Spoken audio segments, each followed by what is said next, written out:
Soalnya kadang-kadang bingung juga ya dok ya, sampai di titik mana sih ini disebut bullying atau enggak? Karena kadang-kadang nih dok di rumah kita juga suka, ah dasar lo si gendut misalnya gitu, ah dasar ini si ceking gitu kan. Iya. Itu kadang-kadang orang tua nih mohon maaf nih gitu kan suka kadang-kadang tuh maksudnya bercanda, kita nggak pernah tahu juga Iya. atau kakak ke adik dasar sorry nih dok bego lo atau Iya. gimana lo gitu kan.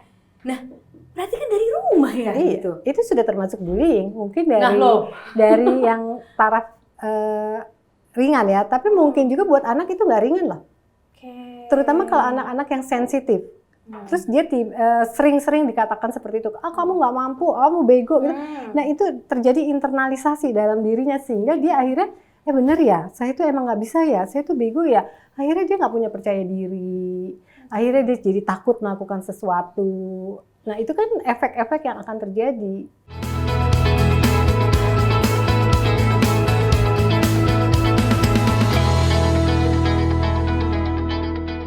Halo pemirsa, apa kabar? Inilah AMS TV Channel, Sharing is Caring, saya Tantri Murdopo. Hari ini kita akan membicarakan seputar bullying pada anak, di mana kasusnya sudah sering kali kita jumpai. Bagaimana sebagai orang tua kita bisa menjaga anak kita, dan juga bagaimana sebetulnya anak-anak ini bisa menjaga dirinya di masyarakat.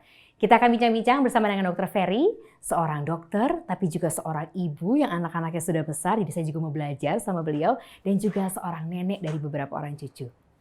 Dokter Ferry, ini kan sekarang ini kasus bullying itu semakin marak terjadi. Dan para korbannya itu bahkan sampai bunuh diri.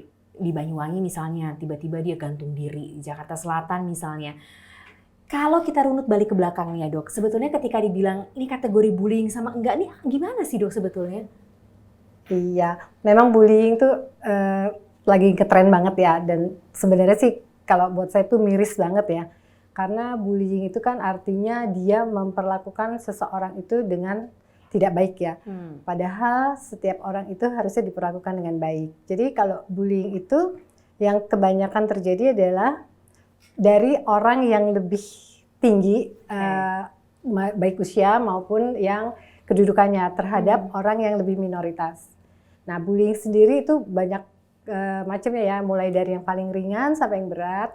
Biasanya tuh mulai dari verbal, hanya kata-kata, sampai tindakan fisik maupun sampai terjadinya pembunuhan. Itu kan tindakan-tindakan yang termasuk bullying. Dan bullying itu juga bisa terjadi dimanapun sebenarnya. Ternyata yang paling banyak juga terjadi di dalam rumah tangga, dalam keluarga. Antara adik kakak atau orang tua terhadap anak, itu kan biasanya juga suka diistilahkan dengan KDRT gitu ya. Nah nanti juga bisa di sekolah. Nah sekarang yang saya sedih itu ya adalah kok anak-anak yang masih kecil bisa kan melakukan hal-hal yang tadi Mbak katakan sampai membunuh.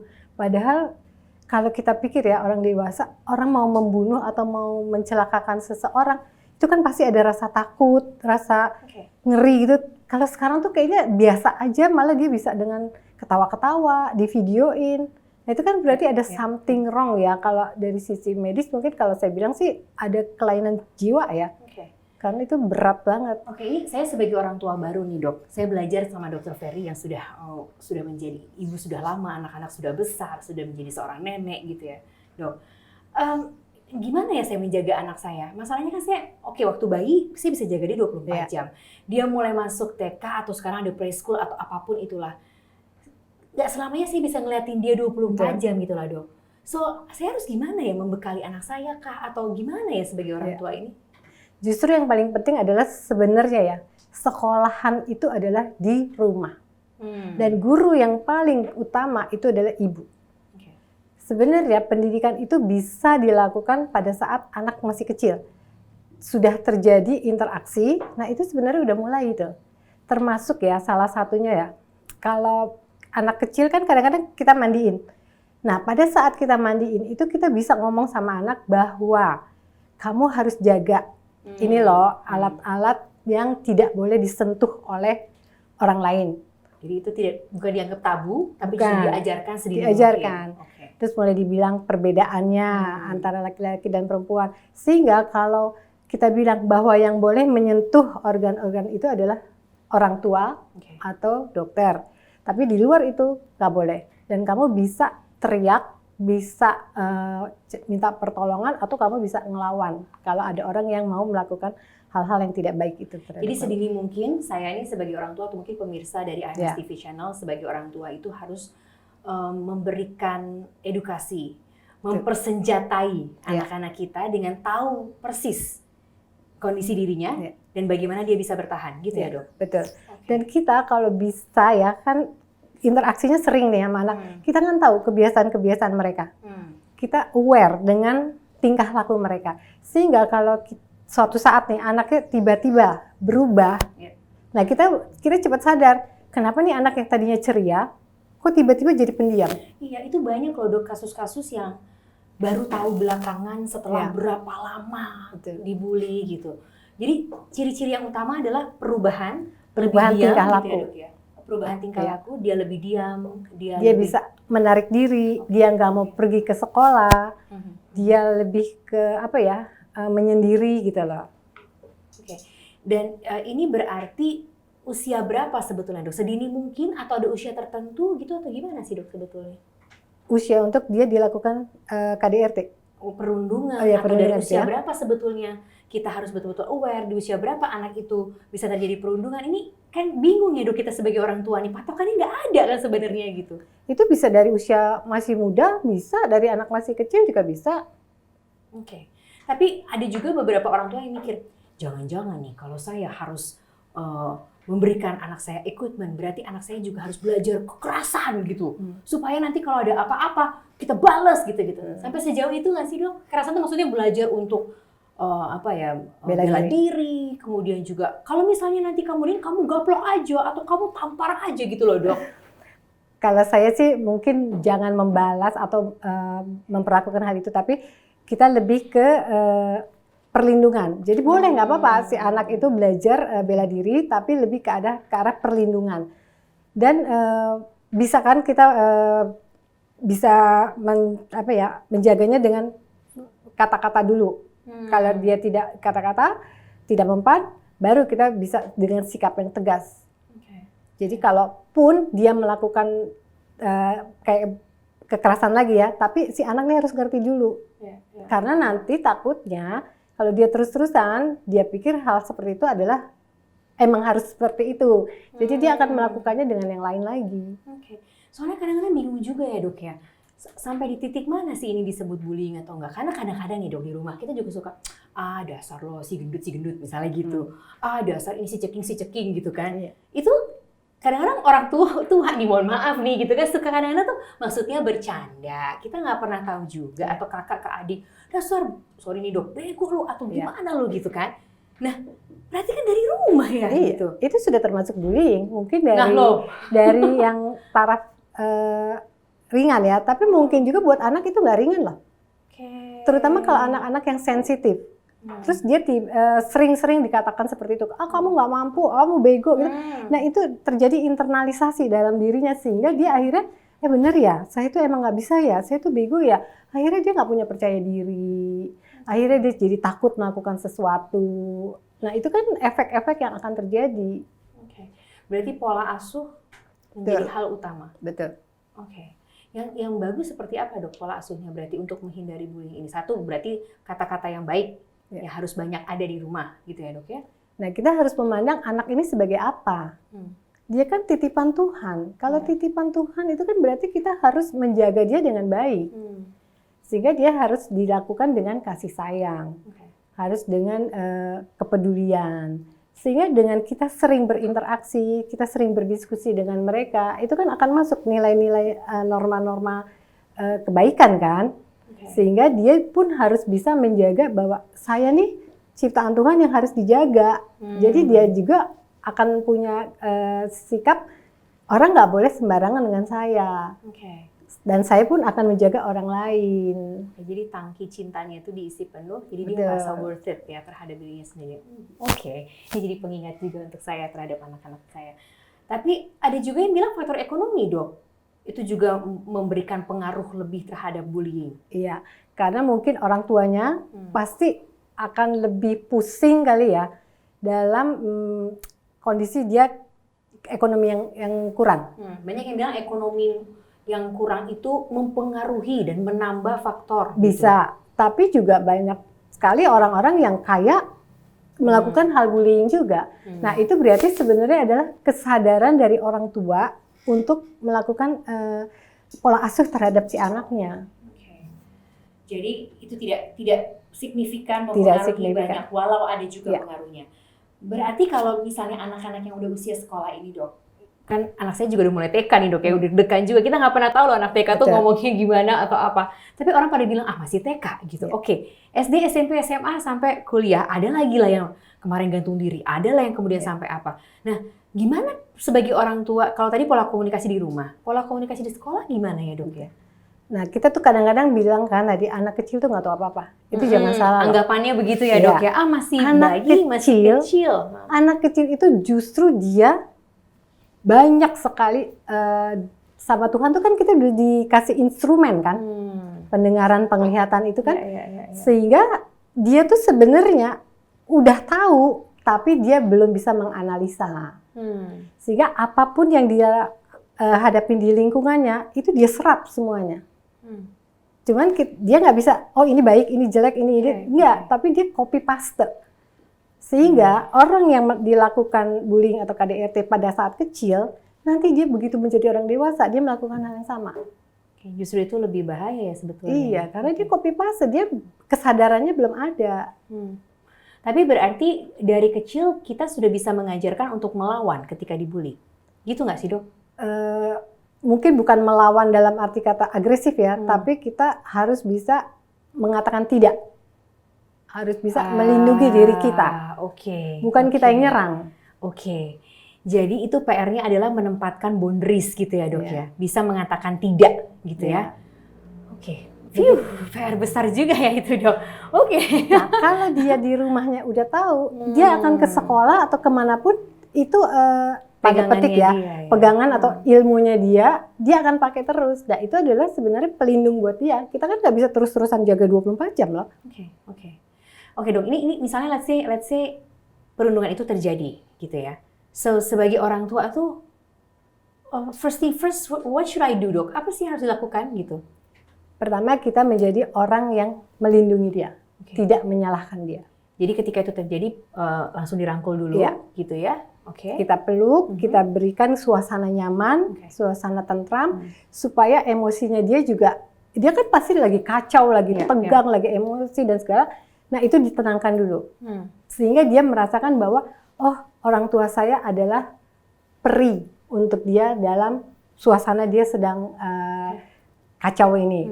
Nah, setelah itu dia reda, baru kita bisa diskusi dengan dia. Tapi intinya adalah jangan menyalah-nyalakan. Kadang kan orang tua, kamu sih mau aja digituin, kamu nggak mau ngelawan, kamu nggak ini. Nah, itu kan berarti dia udahlah dia dapat tekanan. Sekarang dari orang tuanya ditekan lagi, disalah-salahin lagi. Dia makin down. Nah, itulah yang mungkin salah satunya akhirnya membuat hidup saya nggak guna, bunuh diri aja deh. Tapi ini menarik. Berarti harus dibiasakan juga untuk anak bisa cerita apapun ke orang tua dan orang tua tidak judgmental. Betul. Gitu ya, Dok? Iya. Sehingga dia bisa bercerita apapun tanpa harus menutup-nutupi, dan orang tua juga langsung merangkul anaknya ketika itu terjadi, gitu ya, Dok ya. Dok, tapi kan gak semua orang tua punya privilege begitu, Dok. Mungkin privilege waktu nih. Sekarang tuh kan orang tua mungkin sibuk kerja, gitu ya, Dok ya. Dititipin lah gitu ya. Ini kondisi ya, Dok, yang membuat ya, bukan karena keinginan gitu. Nah, terus gimana ya, Dok? Ya tetap kita sebagai orang tua kita sadar, emang anak itu pengen dilahirin. Karena anaknya bilang gini, lo yang enak, gue yang lahir.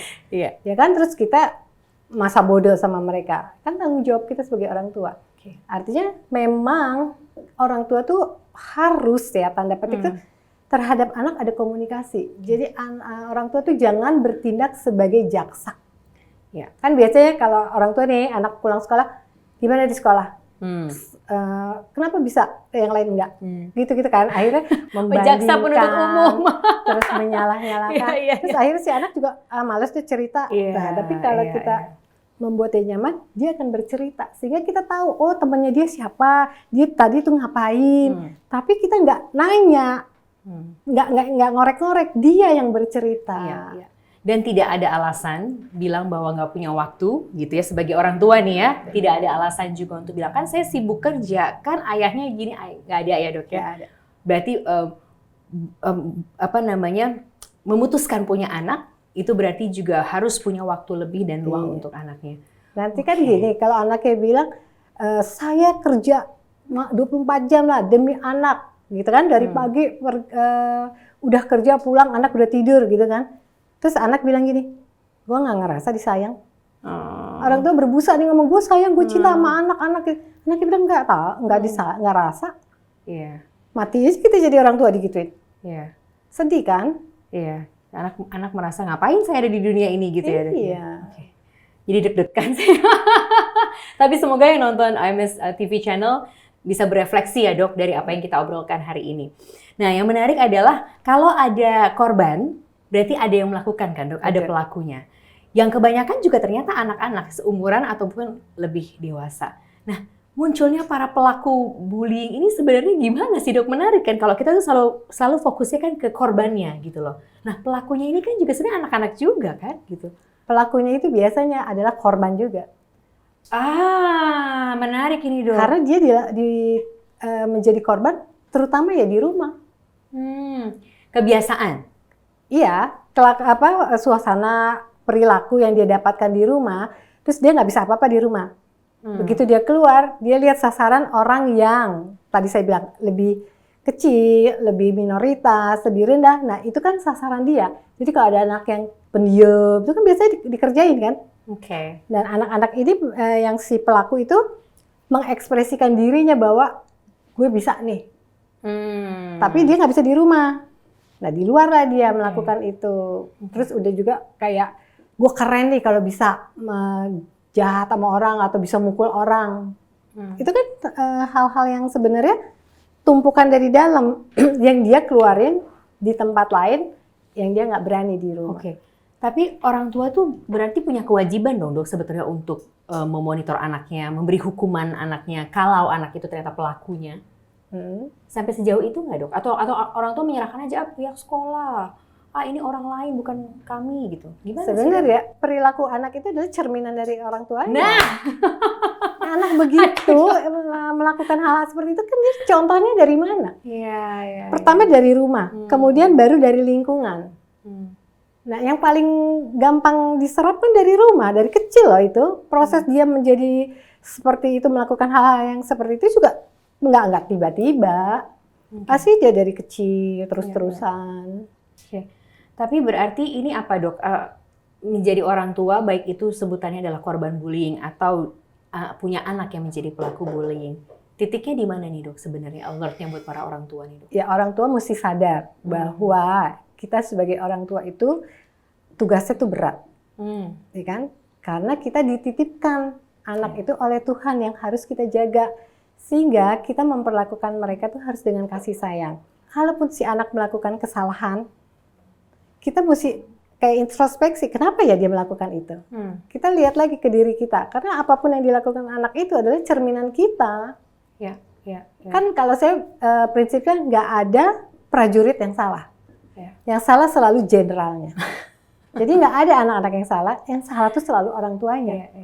Karena sekarang tuh kan usianya semakin muda yang melakukan, yang menjadi korban bullying ataupun yang melakukan bullying. Kemudian efeknya juga semakin hebat gitu kan, meninggal lah, membunuh lah gitu kan dok. Ini kan aksi dan reaksinya tuh kan menjadi semakin kesini kok semakin dengan dunia yang katanya harusnya semakin pintar gitu kan, dengan dunia yang katanya semakin maju gitu. Jadi di mana ya dok titik temunya nih? Mungkin kalau saya bilang itu diperberat pada saat para ibu bekerja keluar rumah. Kalau dulu kita pulang ke rumah orang tua ada rasanya tentram. Padahal kita nggak main juga sama dia kan? Iya. Tapi tuh tenang gitu loh. Karena ada yang mengawasi. Ada sosok itu di dalam rumah. Nah sekarang dia pulang siapa yang ditemuin? Pembantu. Terus udah gitu di sekolah tugas-tugasnya segala macam juga tambah berat. Dan anak-anak ini sebenarnya kayak layangan putus. Nggak tahu arahnya mau kemana. Terus orang tuanya dengan tanda petik dia nggak punya waktu, dia menggantikan dengan materi. Yang sebetulnya tidak dibutuhkan. Iya. Oke. Kayak membeli jadinya kan, Oke. membeli kasih sayang dengan Transaksional materi. jadinya. Ya. Sementara terus diperberat lagi dengan medsos, dengan gadget. Wah itu tuh kayak udah tumpukan semuanya bersatu gitu di si anak itu nyerang dia. Oke. Sementara dia nggak punya bekal, nggak punya dari orang tuanya apa sih yang harus dilakukan. Ya. Ya udah makin chaos. Ini menarik nih dok. Nanti kita ngobrol soal gadget ya dok ya, boleh ya? Boleh. Episode berikutnya, tapi sabar pemirsa. Berarti ini terakhir Dokter Ferry, apa catatan pentingnya ya dok mengenai tema kita hari ini, itu bullying, kepada pemirsa AMS TV Channel? Oke, pertama untuk orang tua ya, orang tua tuh harus bisa melindungi anaknya mulai dari rumah, memberi bekal kepada anaknya bahwa tindakan-tindakan bullying itu tidak baik. Jadi kita harus juga memberi pandangan atau pengetahuan lah tentang bagaimana sih kita berkasih sayang, saling peduli, saling menjaga antar teman, antar orang tua dengan anak, antar guru, dengan siapapun juga. Sehingga mudah-mudahan bullying-bullying ini akan turun ya. Itu sih harapan saya. Itu Jadi juga pasti harapan kita semua. pendidikan di rumah yang paling penting sebenarnya. Oke, Dokter Ferry terima kasih banyak ya. Sama-sama. Ingat ya pemirsa AMS TV Channel, pendidikan di rumah menjadi sangat penting. Kita mulai dari rumah kita masing-masing. Kita jumpa di episode berikutnya dan ingat selalu bahwa sharing is caring.